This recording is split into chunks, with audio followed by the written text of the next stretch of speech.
Let's talk about friendships. Hey guys, how's it going? My name is Brian. Welcome to the Mind Composition. I hope you all are having a great day so far. I want to talk about friendships. Friendships are a very key thing in our life. We're made to have human interaction. But I feel like a lot of people misconceptualize the word friend. Everyone throws out friend like at almost everything. Hey, I met this guy the other day. He's my friend. I had a conversation with him. There's a difference between, having a conversation with someone that you just met and saying he's my acquaintance. I just met him. Great, cool. But no, everyone immediately says like, oh, he's my friend. Like, what did you do to build that friendship? And I feel like a lot of people really don't understand what it takes to build a really true substantial friendship. See, growing up, I never really had that many friends. I wasn't really surrounded around a lot of people that showed me what a true friendship was. See, I was actually quite the opposite. I was actually bullied a lot and thrown out of friend groups and, made fun of. So I spent most of my time alone. And I never really understood what it costs to really maintain a strong friendship until about the time I hit high school, where I made a few key friends that are still friends to this day, 10 years later, or almost 10 years later. And understanding what it costs and what it takes to really maintain a strong friendship is not a lot of people really get to experience that now. They think they're friends with a lot of people, but they got to understand one thing is like all of us growing up come across something known as a conditional friendship. And a conditional friendship is more or less, hey, I'll be your friend if you can do this for me.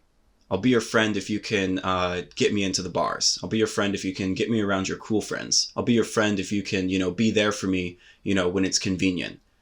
And a lot of people really are blind to this. They don't really see that they're being used. They think that they're friends with some people like in high school and college. And they really come to realize in the end, like they fall apart over nothing.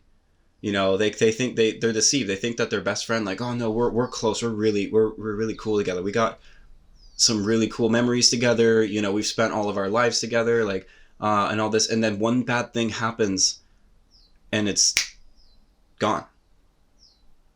It's like they never existed.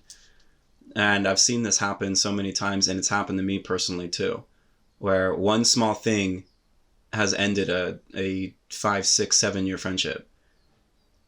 And it's sad because you don't build a substantial friendship off the right things. And to really understand that, you need to dive deeper into yourself, and you need to understand how you work. And when you want to make a real friend, you need to understand how they work and see if you guys are even capable of having capable of having a solid friendship, a genuine friendship that doesn't revolve around if it's conditional or if it's convenient for them or convenient for you. See, if I hit you up when I'm bored, if I text you, hey, I'm bored, let's hang out. That to me is like, that's convenience. It's like you don't have anything else to do, so I'm your backup. I'm your option. And that's more or less like, okay, well, you don't choose to hang out with me. You have nothing to do, so you kind of have to hang out with me to fill your time. And that's not how it really should be. It shouldn't be, I shouldn't have to, hit you up because I have nothing to do. I should have to hit you up because I want to hit you up. I could have other things to do, but I want to hang out with you. I want to spend time with you. I want to create some memories with you. Not because I'm bored and I have nothing else to do. And it's either I hang out with you or I sit at home alone. In a friendship, there's three main things, three key components to maintaining a very genuine friendship. The first one is respect. You got to have respect for the other person.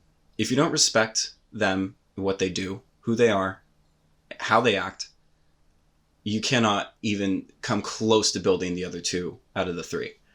Because respect shows that you value the person. You value them as, hey, okay, we may disagree on some things. We may have some boundaries here and there, but I respect that. I understand that. And I hold that to a standard that I'm not going to disrespect you by walking all over you because I'm selfish.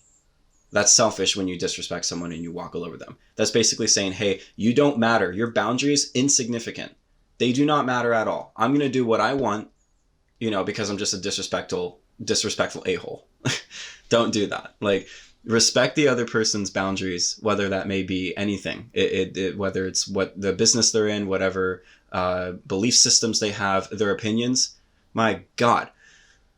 One of the biggest things that I've seen is friendships being lost over politics. This is not going to go into politics here, but this is the number one thing I've seen.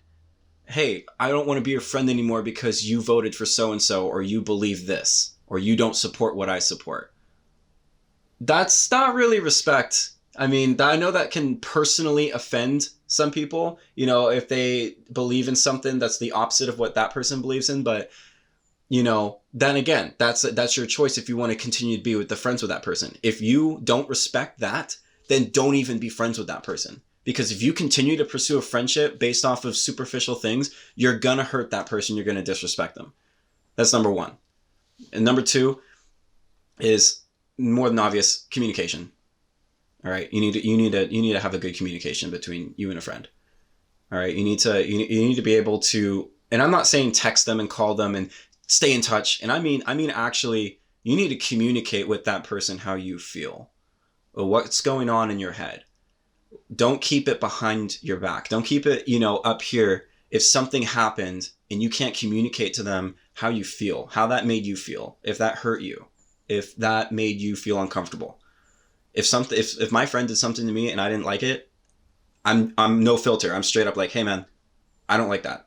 Don't ever do that. That made me uncomfortable. That hurt me. That disrespected me. Communicate that, because it shouldn't make you feel, oh, I don't want to offend them that, they did this to me. I don't want to hurt their feelings and make them feel like crap. Doesn't matter. That's kind of keeping each other in check. You should not allow yourself to be run over or run somebody else over just because you don't know how to communicate with them. Like, learn to communicate openly about how you feel, because that is a friendship, and it's a two-way street too. If they do something to you and you do something to them, you should be able to have that conversely back and forth and not be uncomfortable about having that conversation. You should be open about it. The communication is really key about understanding like how, you're working and how you're changing and evolving, because people change and they evolve and they learn to communicate in different ways. So building respect and building communication, now you're starting to see the overall onion layers of what makes a friendship really work. Last but not least, trust. You need to trust the person. And trust is it's like glass. You cannot rebuild trust, at least not to the same way that it was. And we're actually hardwired this way. Our brains can only trust something or someone one time. Once it's broken, it never is the same. It may, resemble some of what it was, but it'll never, ever be the exact same. And trust is really the foundation for everything. If you can't trust the person, if I can't trust someone, how am I going to openly communicate with them? How am I going to respect them? I can't trust this person. I don't know am I going to be vulnerable and tell them how I feel, and I can't trust them? Who are they going to go tell this to? All right.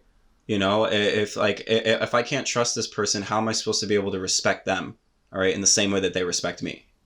See how this they all go hand in hand. And the thing about friendship is once you lose one of the three, you've really lost the whole thing. If you lost respect for somebody, you can't trust them and you can't communicate with them, because how can you respect somebody you can't communicate with? Or how can you communicate with somebody that you don't respect? You don't care. If you don't communicate with them, then boom, respect and trust already falls by the wayside. And if you can't trust, and honestly, trust is most important, then you definitely can't respect and communicate with them whatsoever. So they all work together, and over time, building a friendship off those three allows you to have these long-term relationships that last and can possibly turn into something more. Friendships are the foundation of what keeps us grounded. It keeps us in check. But friendships with the right people. Don't force a friendship on someone or with someone if you just want to get something out of them. And personally, I have actually a lot of people that do this to me. I'm a portrait photographer in the Bay Area, And a lot of people want to be my friend because, I work with, some top designers or some top agents or some top companies. And they just want to have the status association like, oh, hey, yeah, Brian, he's my friend. When we've had one conversation, or you saw me at a Starbucks one time and you're like, hey man, what's going on? And we had a 5-minute combo, and now all of a sudden I'm your friend. No, I'm your acquaintance. You met me. Like, I'm your peer. We're passing by in life. People grow to understand this as they get older. Their circle shrinks smaller and smaller, to the point where really when they say friend, they mean like, yeah, I've only got 3 or 4 friends, not 10 or 20. Because I guarantee you, and a wise man told me this one time, you can only count your true friends on one hand. So unless you're out there meeting over 100 or 200 different people and you can gather in a lot, and really find some genuine down to earth people, you're not going to really have more than 5 true friends that if you fell right now, if everything fell apart, who's going to come by? Who's going to help you out? Not because, not because they want something from you, not because they have to, but because they want to. There's ways of testing that. Go off the radar. Don't hit them up.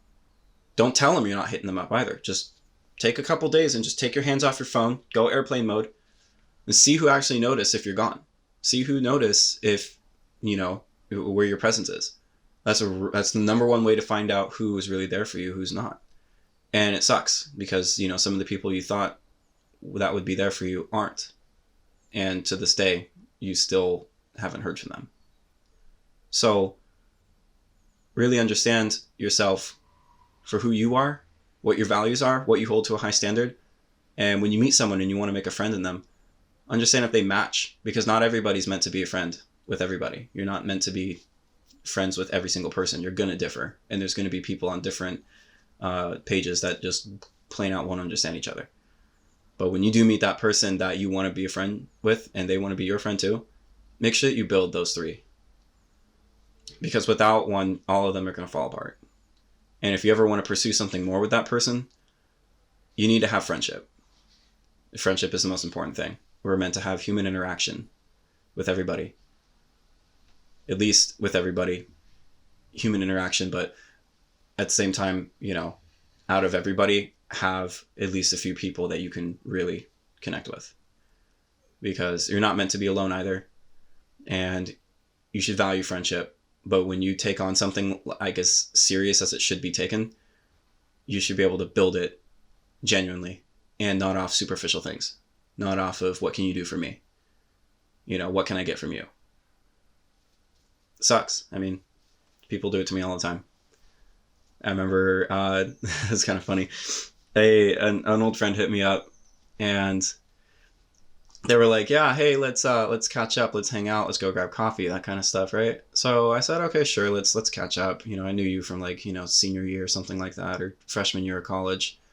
And this person texted me, and she was like, yeah, by the way, here's my outfit for today. Just throwing that in there, kind of slid that under the radar. She sent me a picture of what she was wearing, just something that I would shoot, right? So I texted back and I was like, are we hanging out or are we shooting? And the response was, oh, I thought we were doing both.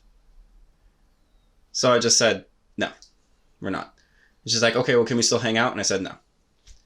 Because I don't want to be surrounded by people that would just want to use me for something. And then once I caught them red-handed, now they're like, oh, well, no, I just misunderstood. It's like, no, you kind of had a hidden motive. Watch out for stuff like that. Watch out for things that you do in your life that, add value to others. People will use you and use you and use you. You don't want to be friends with those types of people. So when you build friendships, make sure they're genuine. Make sure you stay true to yourself. And pick the right people. And cut out the bad ones. It's not worth it. Friendships are too valuable to just be handed out, like they're nothing, right? Friendship is a valuable thing. So don't give it away to everybody when they don't deserve it. Pick the right ones. Okay, guys, I'll wind this down. Thanks for tuning in. Remember, I have episodes releasing every Tuesday and every Friday. My name is Brian, and I'll catch you guys on the next one.